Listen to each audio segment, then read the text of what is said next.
Village. This is your weekly live talk show where community and support come together. With rotating hosts, expert guests, and meaningful conversations, we're here to guide you through the highs and the lows of infertility. Whether you're searching for answers, seeking advice, or just looking for a special place to belong, Fertility Village is your space to connect, learn, and grow. Because it really does take a village, and we are here for you every step of the way. Thanks for joining.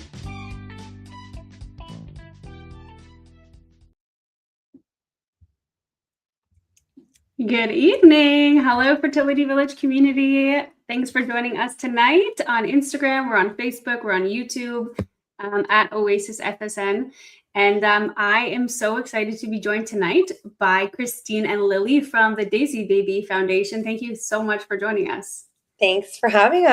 Yes, thank you so much for having us. You guys reached out to us about coming on the pod, and I was like, 1000%. This looks like an amazing thing you guys have started. You look like, just amazing entrepreneurs and women who know what you want and what you're doing. And so I'm super excited to learn more about you. For those who are listening, we've never met before. We've never actually even talked before. So this is going to be fun. Mm-hmm. And then for those who tune into my episodes, sometimes I go a little rogue off script. So anything could happen tonight. But ultimately, we just really want to hear about you guys and get to know you gals and get to know you and the organization that is the Daisy Baby Foundation. I want to hear a bit about your stories. I want to hear about Honey Events and Design, which is the company that you have. And then the Daisy Baby Foundation is like a little wing, a little nonprofit wing of that. I'm so pumped about what you guys are doing. So where do we want to start? Why don't you tell us a little bit about you both and a little bit about what inspired you to start the foundation? Yeah, absolutely. So again, I'm Christine and I'm Lily. Yeah. And so most of my career I've spent in marketing, public relations, brand strategy. I've actually been a freelancer for like about 12 years now. I've worked on mostly on a platform called Upwork, and as of today, I've worked with over 600 clients, and I'm rated amongst the top 1% of the platform. So worked with many different companies worldwide in very many different industries. But, as a brand strategist, I would say that my job has always been about understanding people, what they're feeling, what they need, and how to create experiences that make, them and their clients feel seen. So that's a little bit about, my background before creating Honey and before creating the Daisy Baby Foundation. And yeah, so together we started Honey kind of as our event planning company. We're a wife and wife duo. And we like to create really personal celebrations. And the Daisy Baby Foundation is a leg of it because we define ourselves as a heart-led business, and it's just like our way of giving back to the community as well. Yeah. So Lily is also a mechanical designer by trade. We created Honey Events because when we were getting married, we didn't find a lot of planners that were representing themselves the way that we would like to run a planning business. I would say a lot of the planners that are very design led or hyper personal, deeply personal, are very expensive. And we wanted to offer sort of like a middle of the range offering for clients that might not be able to afford, a $10,000 planning service that offers design. So that's where we kind of came in, and we specialize in creating personal celebrations that feel like you. Daisy Baby Foundation is part of that. So now with all of Honey celebrations, any client that books Honey, they get part of our package goes to the Daisy Baby Foundation. So we give a percentage of the package back from each package. And yeah, so that's a little bit about Honey and Daisy Baby. But I guess what inspired us to create the foundation, when we decided we were ready to create our own family, we thought we were just taking the next exciting step in our life. But instead, we entered a completely new world that was a lot more complicated than either of us expected. And especially for queer families, very quickly we realized that queer families face additional financial barriers before they even have the opportunity to try to become parents. And that there are so many resources needed that aren't necessarily available, or some of them are available, but there's a shortage of them. So that's kind of what inspired the Daisy Baby Foundation. We were inspired a little bit by our journey, but seeing that there was such a need for more resources for queer families. Yeah, 100% agree. There's not enough resources out there, especially in that way and in the community.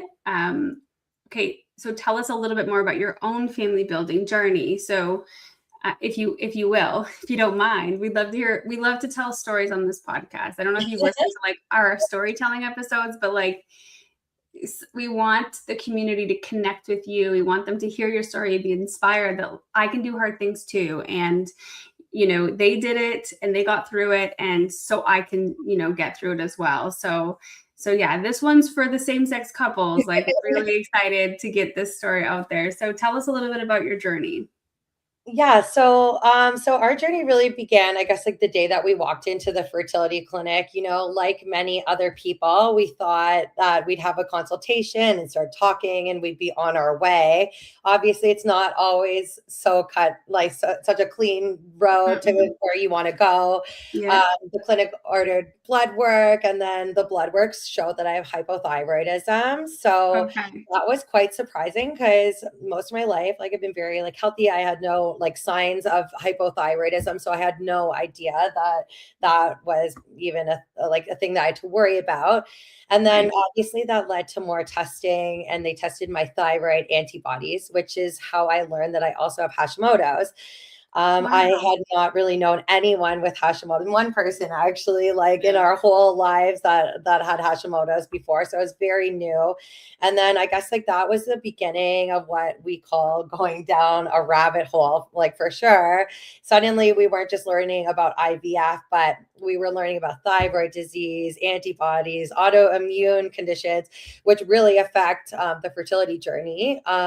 Inflammation, embryo quality, implantation, all the things. So we kind of had to take a step back from our journey, for a bit to get my health regulated. And we met with several nurse practitioners. I started seeing an acupuncturist. I also saw 2 different naturopaths that specialized in 2 different things. And through that, I also discovered I had insulin resistance. So it's like all these different things that for somebody that I felt was a very healthy person before. So every answer that we got throughout the process seemed to create 3 more questions. I was always wondering, like, am I doing enough? Like, should I ask for another test? Doctors are very hesitant to be just prescribing tests just if you want them. Like, they need to see a need for them. But I felt like, I should be testing more regularly to make sure my eggs were as good quality as they could be for the process. Should I be taking more supplements? Is there something that we're missing? Those were kind of all things that went through my head, and Lily had to hear a lot about, because I am very type A, and like the fertility journey is expensive. If we're going to do it, we want to do it right. We didn't think we could do it more than once. A lot of people can't afford it more than once. And so that was the case for us. So throughout this whole process, we realized that there was a huge gap in a lot of not only in medical care, but also in information and in communication. And also the fertility clinics, they're so overloaded. So it's very hard to get the help that you need.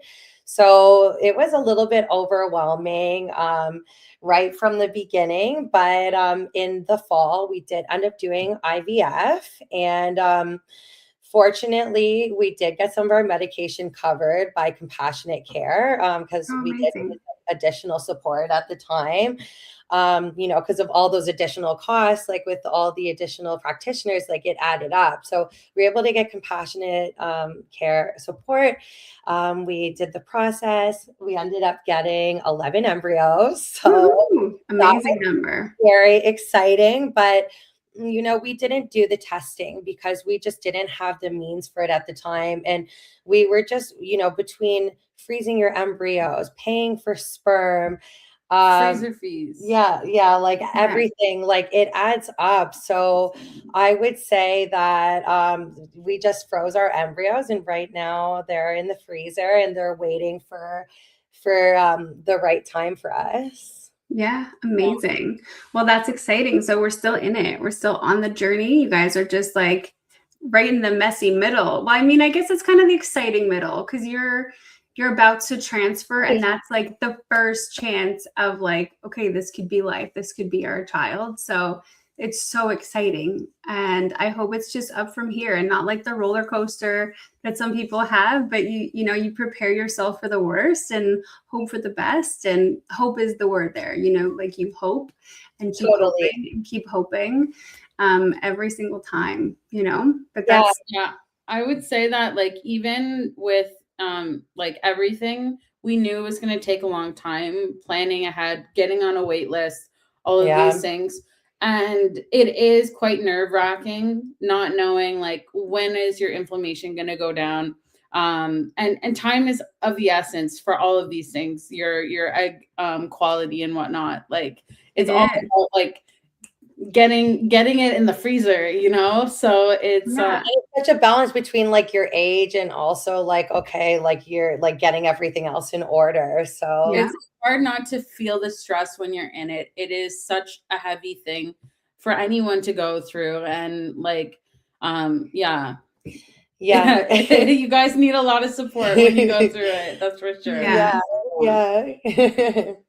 I love that. And I can feel it like between you guys, like the excitement that you have for like the next phase and moving into that, transfer stage. So we will be thinking about you guys, but you already face like a barrier when you go to start your family, as a queer couple, like you said. And I think that like, I want to talk about that because like for, other couples, it's like, you kind of hit this wall all of a sudden after a year of trying that like, oh, we can't have a baby naturally. We all hate that word, but like we're having a hard time replacing it with something else. But so you already know you're going to need access to fertility treatment in order to start your family. And so to get there and then find out, oh my God, now we have these hurdles, these additional things. So I just, for those uneducated folks out there who might be listening or who might not know, where do you feel the gaps are that need to be filled, and what is the reality of family building for the LGBTQ community? Well, I would say it's really about how inaccessible it is for a lot of people. Like it could not even be a consideration for some couples because it's just, a house or a kid or, some other kind of like big life decision that could, change your entire trajectory. Like we were looking at the average income of a family in Ontario, it's 100,000. A couple in Ontario, 2 people that are working. And before tax. So like medication alone can cost anywhere from $5,000 to $10,000.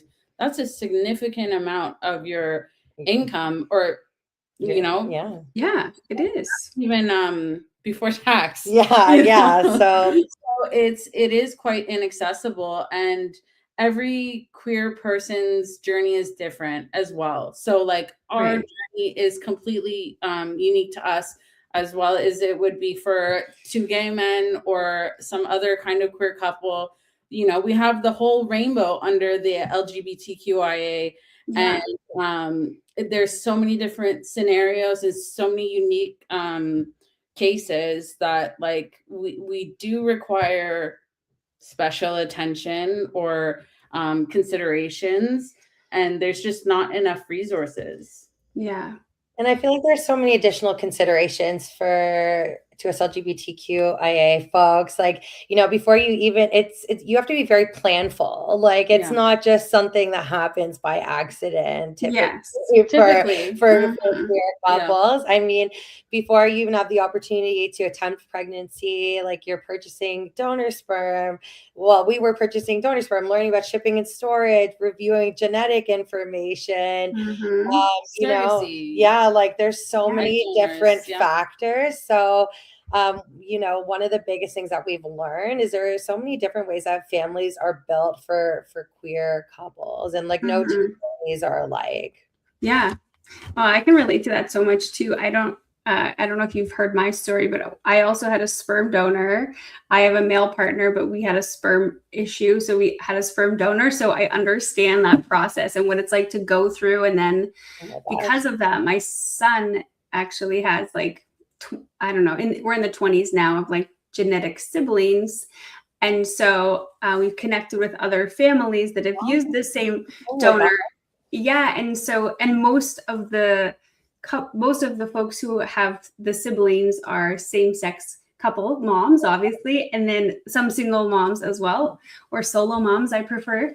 But yeah, it's very cool. And I've loved connecting with all the moms because there's just like all this love around all these kids and all this, like this neat little thing that binds them together.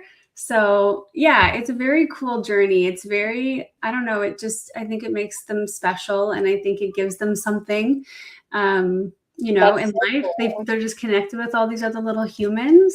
Oh, I love that. And, yeah. It's pretty so neat. Cool. We're part of the Zytec, Facebook group. And if folks on here don't know, like there is like a Facebook group where you can join. You can see if other people have the same donor. And we haven't found anyone with our donor yet. Okay. It's crazy because there's a lot of people on there, but there's also a lot of people who probably don't know about it. So I'm sure there's someone out there that has used our donor. Like we have seen that there's been a live birth. So whoever's out there, donor 3219.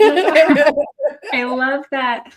Well, shout out to Zytec. I'm a huge fan. That's who I use to start my family as well. And they are massive supporters of Oasis. They're always sending us things for our tea party and our silent auction, and they're always donating towards our cause. So we are huge fans of Zytec. So I'm giving them a shout out today. Hopefully Marianne is watching. But yeah, I think that's really cool about the Facebook group. I didn't actually know about it, but my son's 5. So we used their Zytec Connects back in the day. And then we found once you had a live birth, then I think you can really connect in with others. So that's cool. I'm going to join the Facebook group. Great. Okay, that's cool. We didn't know. I mean, I didn't know about the Connect yet. So that's going to be good to know moving forward. And I mean, hopefully we'll be connected with folks then. But yeah, I mean, this choosing sperm is such a crazy journey on its own and very difficult. We made spreadsheets and we were comparing and contrasting and looking at all these personality traits and do we want to go with an athlete? Do we want to go with somebody who has a doctorate degree? And ultimately for us, it came down to vibes. We heard his voice, and we had a good feeling and seemed like a normal person, and so we were let's just not overthink it anymore. Let's go for it. And I mean, he has 5 kids of his own, so clearly he had some good swimmers, and that's where we, I guess, that's how that helped us get the embryos that we did. I love that. That is so good. That is so great. Was there any part of your journey so far, because I know you're still in it, you're in the thick of it, where you really felt unseen or unsupported by the fertility system? I'd love to hear where you really feel like there's big gaps. I know where I think they are, but I want to hear from you. So I guess it was very stressful for me right off the bat when I found out that I had thyroid disease. It seemed like my clinic was very thought it was okay to randomly test your TSH, and maybe didn't even think it was so concerning to have antibodies. Since then, I've joined a lot of different Facebook groups on Hashimoto's and hypothyroidism. Antibodies are due to inflammation in the body, and high inflammation levels can lead to miscarriage. So, right away, I'm trying to reduce my antibodies, trying to test all of the thyroid panel, but my clinic wasn't thinking that was super important. So, that felt hard right away, like not being supported by the clinic, having to seek other supports.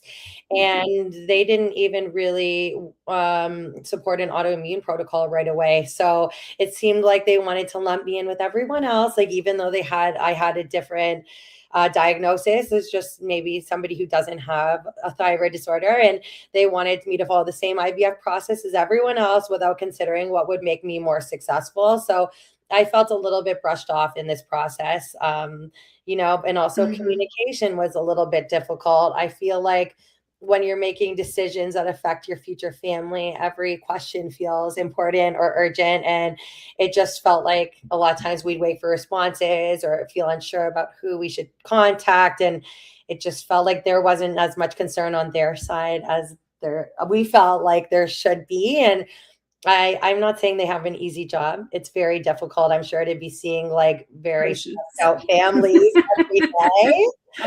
But it just felt like there could be a little bit more personalization of care, I think. Yeah, I mean, folks, if you're listening and you've heard me on this before, I love to get on a little rant about private healthcare. And specifically in relation to maybe plastic surgery, which is also an elective. Right.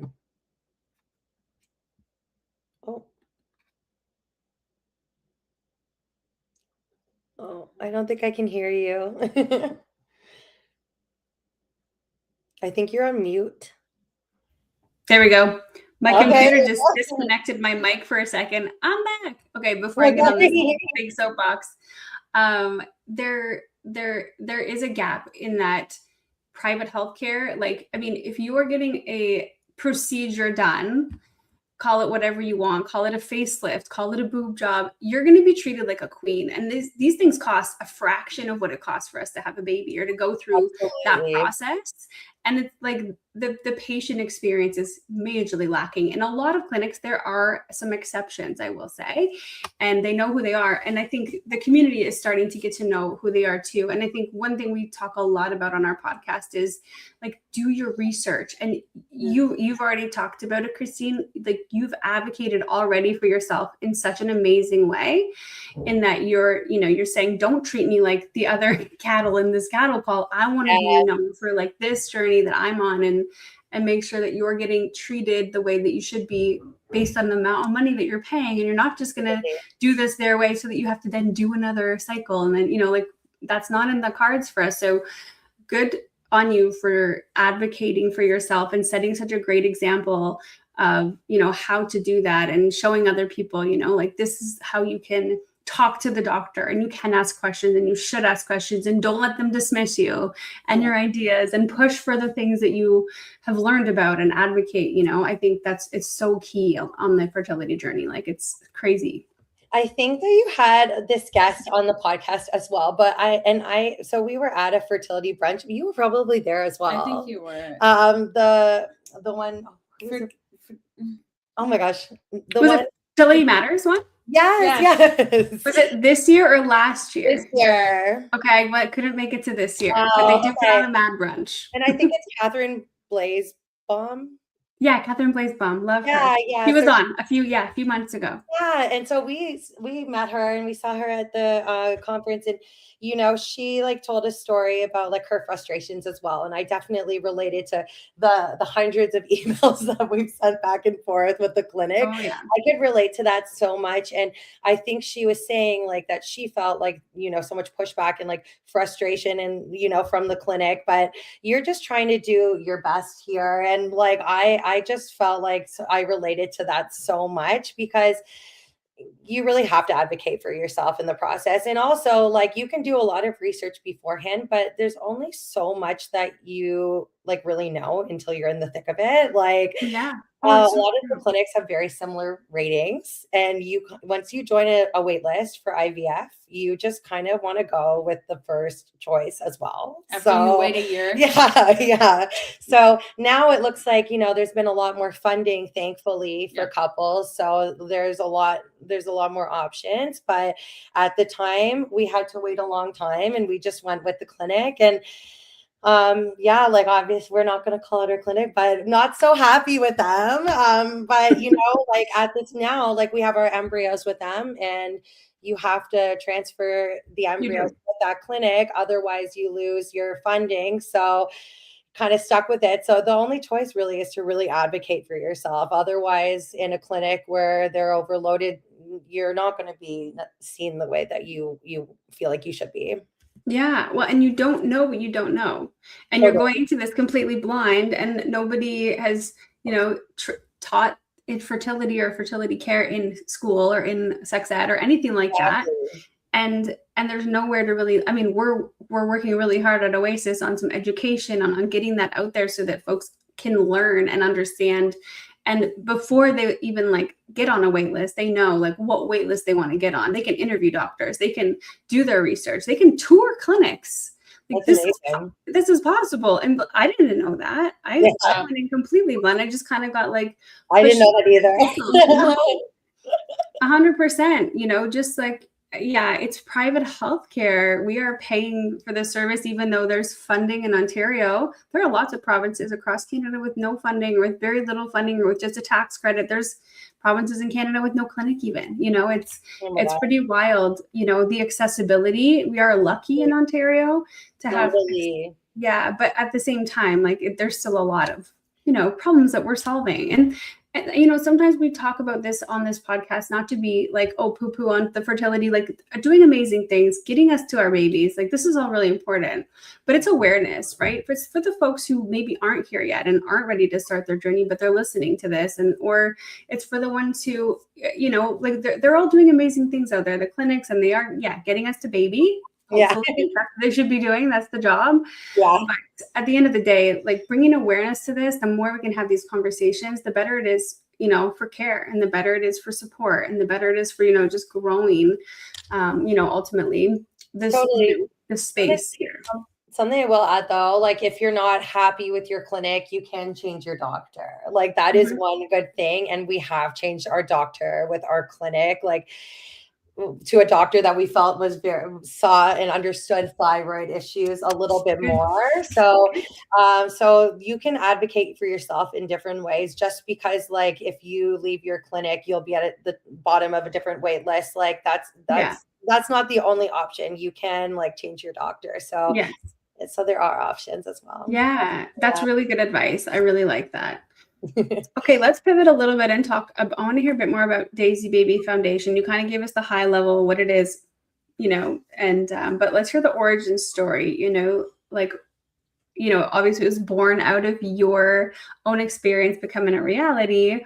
But how did it go from, oh, we just do amazing events to we really want to support people, and what, talk about like your first donors and the mission behind it, and what are you hoping to support, and what are you doing with the grant?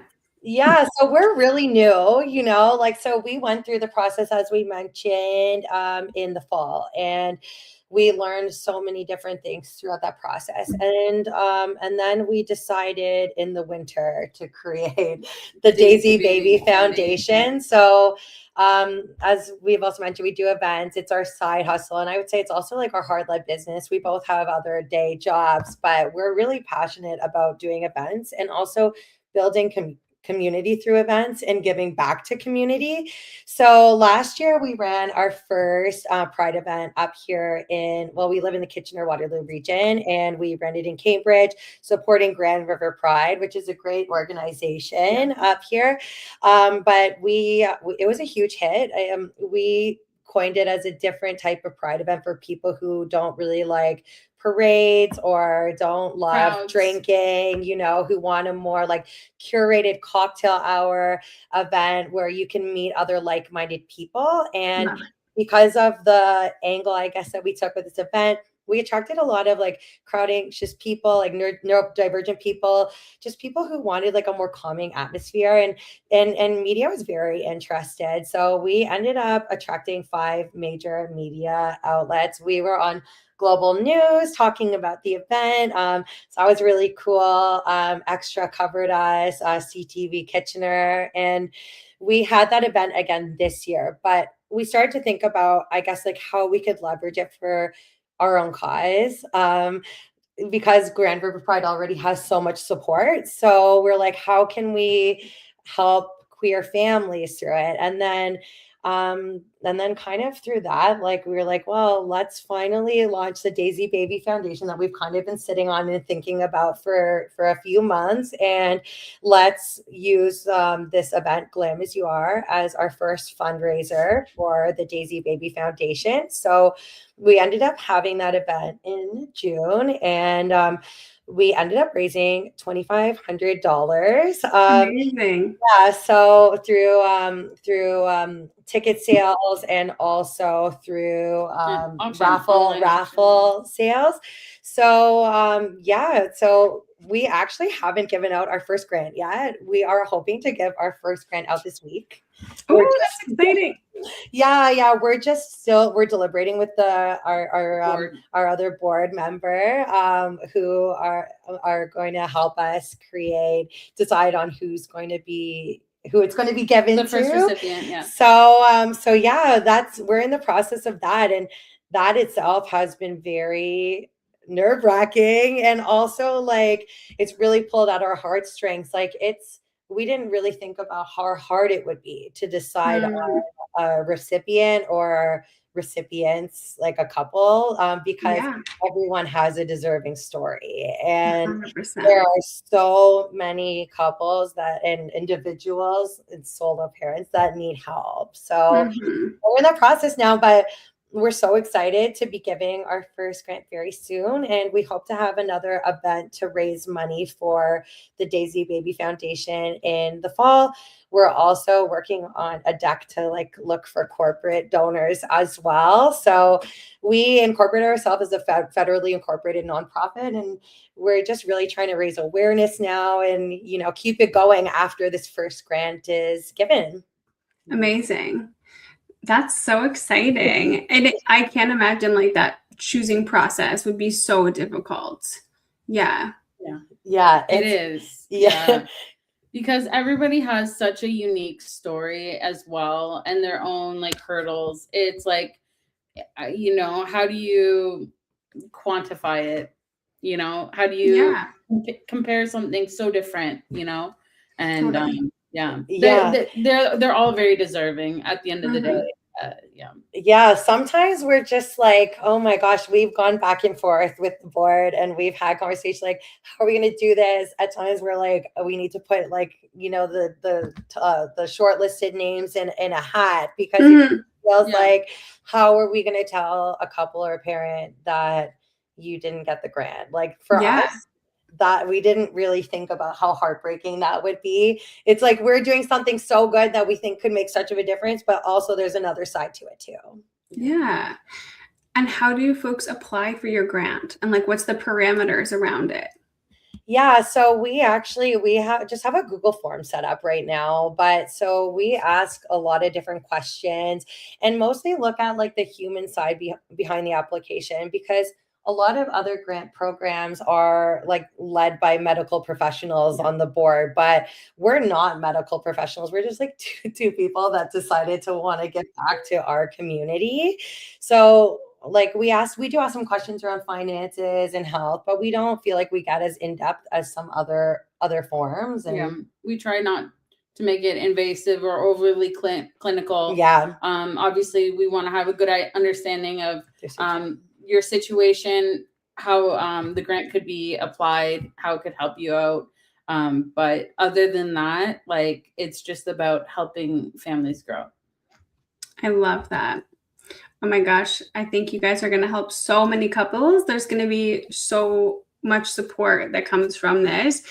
And so when you grant somebody the funds, are they meant to be used specifically for something? Does it pay direct to clinic, or does it just go right into the, right to the couple or individual?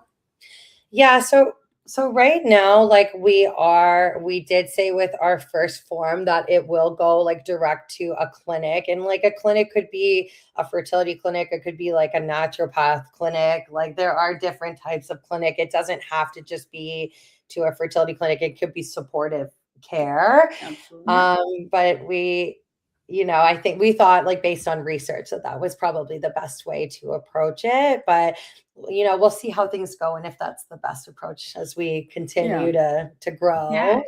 Yeah. Oh, that's exciting. So are you looking for volunteers? Are you looking for board members? Any opportunities for anybody out there that wants to get involved with Daisy Baby Foundation? Oh my gosh. We're looking for everything. Yeah. Like, right now we're just 2 people and we were even just talking. 2 people plus our board member. Yeah. But we're just 2 people who founded it. Yeah. And, like we're always looking for support. So we do want to grow the board.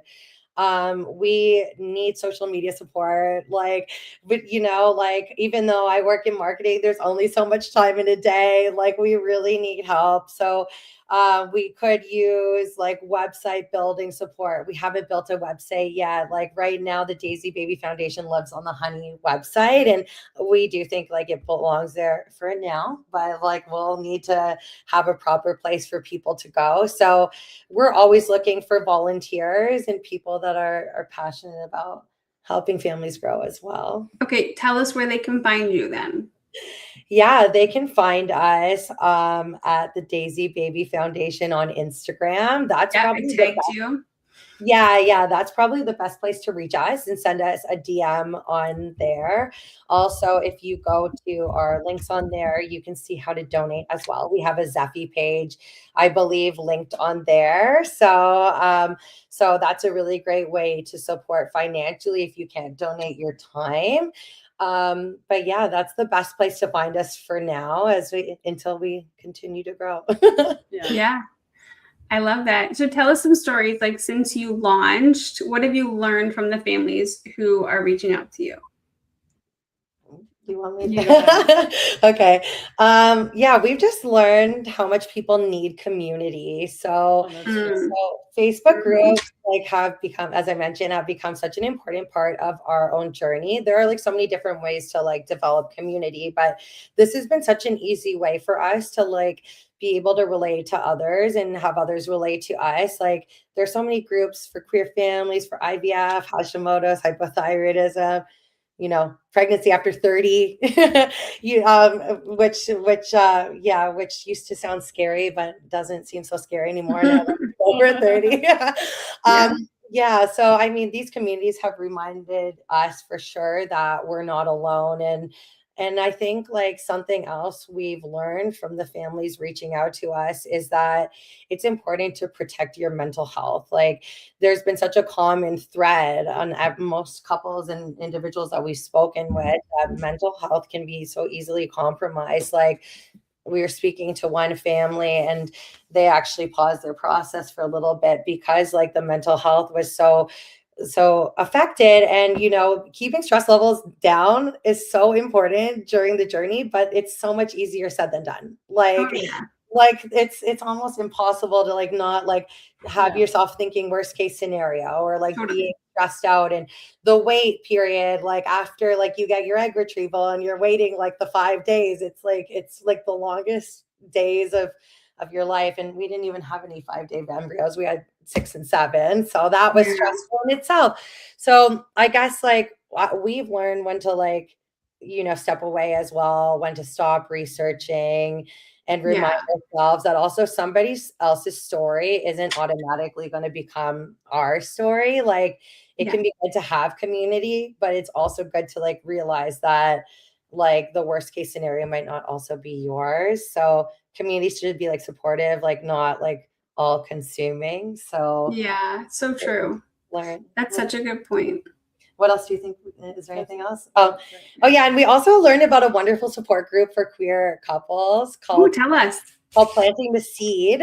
I don't know if you've heard of it, but we didn't even know about them, but apparently they had recommended our grant to a queer family. So that was amazing that they heard about us, and we're so early in our journey. But it's an online support group. I believe that they're based in Guelph, but they are online and meet virtually, and they support queer families and families in waiting. And so I think that they're an awesome resource, and there needs to be more resources like that. So got to spread awareness about the ones that exist. Absolutely. Yes, 100%. And it's definitely on our radar at Oasis. Like our whole organization is built around supporting the mental health of fertility patients in all areas. And it's one of the areas where we haven't had a chance to really dive in, which is one of the reasons I was so excited about interviewing you both tonight and hearing more about your story, because we really want to be in the LGBTQ plus community. Like we really want to be supporting there. We really want to be having in-person support groups for there. We want to have online support groups. So definitely more conversation offline after this episode. But yeah, that's amazing that exists. So thank you for sharing that resource. I can't wait to see like what we're able to accomplish. The more of these little organizations that pop up and people who are passionate and just really care about seeing families supported at the end of the day. That's what it all boils down to, is just, yeah. And I mean, you touched on the mental health piece, and it actually is the second highest reason for people to drop out of treatment. Like the number one reason is money. Like we can't afford it anymore. The second reason that people drop out of fertility treatment and just, be childless or, take a big break or whatever is mental health. Yeah. I'm not surprised actually, but it was just very like eye-opening hearing everyone's individual stories about that. And I mean, within like the clinics themselves, like I have a great therapist. And so like she guided me through the process, and that was great. But a lot of people like don't have resources for that as well. Like in addition to all the costs that come with fertility care. So that's, even some parts of the process, they can be, what is the word? Like dysphoria inducing for like trans folks and whatnot. Like there's so many triggers throughout the process as well. So there's like so many ways to be more mindful of the patients and to take them into further consideration and get to that next level of care that you're talking about, where like you feel like a valued patient and like your needs matter. Yeah. And understood, it's so important. Yeah. And all of that like really impacts mental health. For sure. All of those components. There's so many moving parts. There's, the folks who have to drive 5 hours to their clinic for one checkup. We've met them. Yeah. They're out there. There's lots of them. Yeah. At the clinic, they're like, we drove from Northern Ontario to go to this appointment. So I think we have like a very holistic approach to life. So it's like, you can't have this singular experience and not have it touch other aspects, right? So you have to take care of the whole shebang. It can't, like you got to be good in all aspects. You got to be well taken care of, in the right space. Yeah. And physically. Yeah. I love that. Okay, so Daisy baby, tell me like what's the dream? Like you guys are what, like 6 months in maybe, and you're kind of just like flying by the seat of your pants right now, doing your first grant. What is like what's the big hairy audacious goal? So we've just been trying to network with as many people as possible, like and spread the word through podcasts right now. So interviews. So thanks for having us on. But I guess like our goal is to keep growing. Like we would love to continue offering annual grants. We'd also love to build beyond that. Like something that we're really passionate with is like offering support. Like I also think like beyond planting the seed, we haven't heard of many other support groups for queer couples. So, or queer families in waiting, queer families. So that's something that we definitely want to offer. What else do we want to do with the Daisy Baby Foundation? We want to give away a ton of money. So we need donors. We need the lottery supporting. Yeah. We don't want people to, have to choose between to start a family or to do something pay rent. To pay rent. Yeah. Yeah. So yeah, we really feel like everyone like should having a family shouldn't be a privilege, and it feels like there's so many additional systemic, financial, emotional barriers for like LGBT families. So we want to like break those barriers a little bit. Yeah. I love that. And I identify so much with everything you're saying. We have the same North Star. Like, I don't just like, we're just so aligned with that and wanting to just provide as much support as possible. That's amazing. We love to ask this actually, I'm going to ask one more question. We have a few more minutes, but how do you think fertility clinics, employers, and healthcare providers all in general can just be more inclusive? Like, if they're listening, can you give some tips to like, oh, if you just did this simple thing or that simple thing? I mean, it can be about like adding things to a form, or what are some things that they can be doing? So I think there's a lot that they could be doing. We open a whole can of worms, a whole other episode.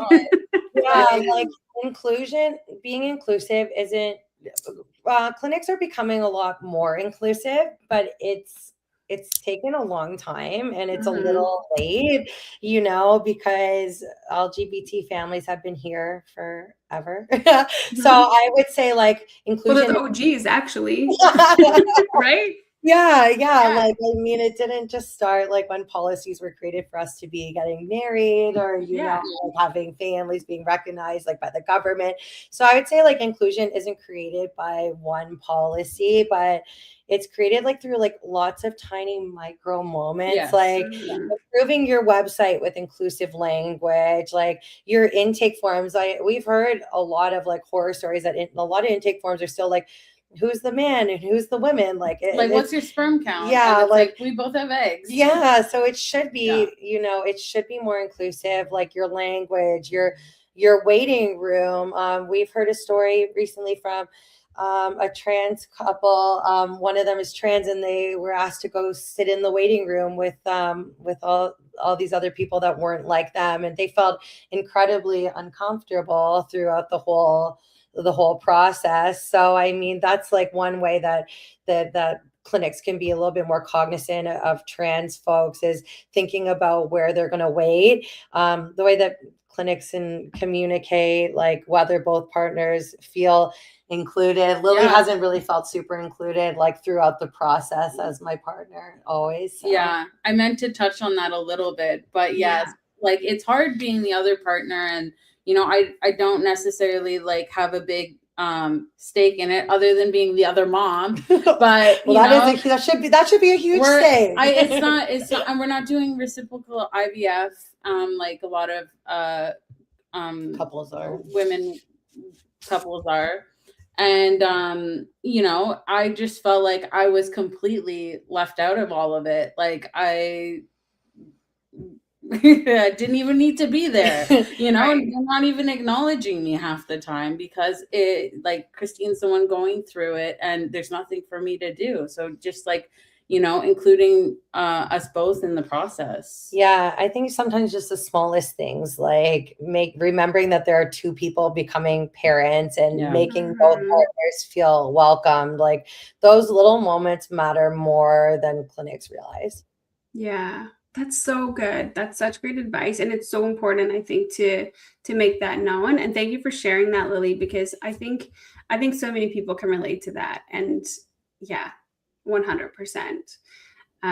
That's great. What would you, if someone was just at the start of their fertility journey, we love this, and this question on the podcast. And you guys are kind of close to the beginning, so you're not going back too far, but But what is something what advice would you give? I mean, we talked a little bit about like advice earlier, but what would you tell somebody who's just starting today, or who's thinking about starting, like, a same-sex couple or, a queer couple? You want to start, or you want me to start? You go ahead.